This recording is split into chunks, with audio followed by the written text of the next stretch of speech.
இன்றைய தலையங்கம்: எந்த நாய் கடித்தாலும் பாதிக்கப்பட்டவர்கள் அலட்சியமாக இருக்காமல் உடனடியாக சிகிச்சை பெற வேண்டும்.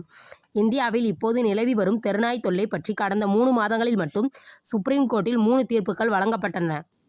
நாடெங்கும் தெருக்களிலும் பொது இடங்களிலும் சுற்றித் திரியும் தெருநாய்களால் வெளிநாடுகளில் இந்தியாவின் மதிப்பு குறைகிறது என்று நீதிபதிகள் வேதனை தெரிவித்துள்ளனர். நாய்க்கடிக்கு உடனே சிகிச்சை பெறாவிட்டால் ரேபிஸ் நோய் வந்து மரணம் என்பது நிச்சயம். ஆக நாய்க்கடி என்பது சாதாரணமானதல்ல. அது தெருநாய் கடித்தாலும், செல்லப்பிராணியாக வீட்டில் வளர்க்கப்படும் நாய் கடித்தாலும் உடனடியாக மருத்துவரிடம் போக வேண்டியது கட்டாயமாகும். தமிழ்நாட்டில் இப்போது தெருநாய்களைப் போல வளர்ப்பு நாய்களின் எண்ணிக்கையும் அதிகரித்து கொண்டு இருக்கிறது. வளர்ப்பு நாய்களிடம் தன்னிலை மறந்து அளவாடும் போது மன அழுத்தம் குறையும் என்பது பொதுவான கருத்தாக இருக்கிறது. அதேபோல வளர்ப்பு நாய்கள் நன்றியுடனும் மிகுந்த அன்புடனும் எஜமானருக்கு விசுவாசமாகவும் இருக்கும் என்பதில் எந்தவித மாற்று கருத்துக்கும் இடமில்லை. ஆனால் தெருநாய் கடித்தால் எவ்வளவு ஆபத்து இருக்கிறதோ அதுபோல முறையான தடுப்பூசி போடப்படாத வளர்ப்பு நாய்களிடமும் ஆபத்து இருக்கிறது. ஆகவேதான் வளர்ப்பு நாய்களுக்கும் தடுப்பூசி போட வேண்டும் என்பது மருத்துவ ரீதியாக கூறப்படும் ஆலோசனையாகும்.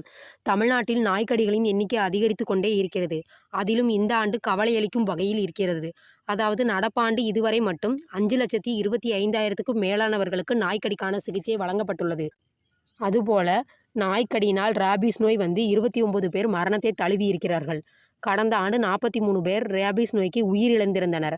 நாய் கடித்தால் ரேபிஸ் இம்யூனோகுளோபுலின் என்ற ஊசி மருந்தும், ARV அதாவது ஆன்டி ரேபிஸ் வேக்சின் என்று கூறப்படும் ரேபிஸ் நோய் தடுப்பூசி 4 தவணைகளும் போட்டால்தான் ரேபிஸ் நோய் வராது என்ற உறுதியுடன் இருக்க முடியும். சமீபத்தில் கோயம்புத்தூரில் ரேபிஸ் நோய் தடுப்பூசி பற்றி பொதுமக்களிடம் எந்த அளவுக்கு விழிப்புணர்வு இருக்கிறது?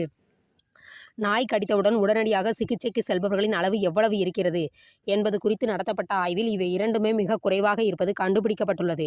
ரேபிஸ் தடுப்பூசியை நாய் கடித்தவுடன் போட்டுவிட்டு தொடர்ந்து 3, 7, 28ஆம் நாட்கள் இடைவெளியில் ஒவ்வொரு தவணையாக போட வேண்டும். ஆனால் பெரும்பாலானவர்கள் நாய் கடித்தவுடன் வந்து தடுப்பூசி மருந்தை போடுகிறார்களே தவிர மொத்தமாக போட வேண்டிய 4 தவணைகளையும் சேர்த்து போட்டு முடிப்பதில்லை. ரேபிஸ் நோய்க்கு நாய்கள் கடிக்க வேண்டும் என்பதில்லை. நகங்களால் பிரண்டினாலோ அல்லது ஏதாவது தோல் உரிந்த இடத்தில் நாக்கால் நக்கினாலோ ரேபிஸ் நோய் வரும் ஆபத்து இருக்கிறது.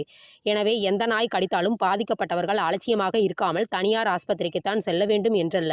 கிராமப்புறங்கள், மலைப்பகுதிகளில் உள்ள 2336 ஆரம்ப சுகாதார நிலையங்கள், 708 நகர்ப்புற நல்வாழ்வு மையங்கள் உட்பட அனைத்து அரசு மருத்துவமனைகளிலும் நாய்க்கடிக்கு தேவையான தடுப்பூசி மற்றும் ரேபிஸ் இம்யூனோகுளோபுலின் மருந்து தயார் நிலை வைக்கப்பட்டு இருப்பதால் உடனடியாக அங்கு போய் சிகிச்சை பெற வேண்டும் என்கிறார் மக்கள் நல்வாழ்வுத்துறை அமைச்சர் மா. சுப்பிரமணியன். நன்றி.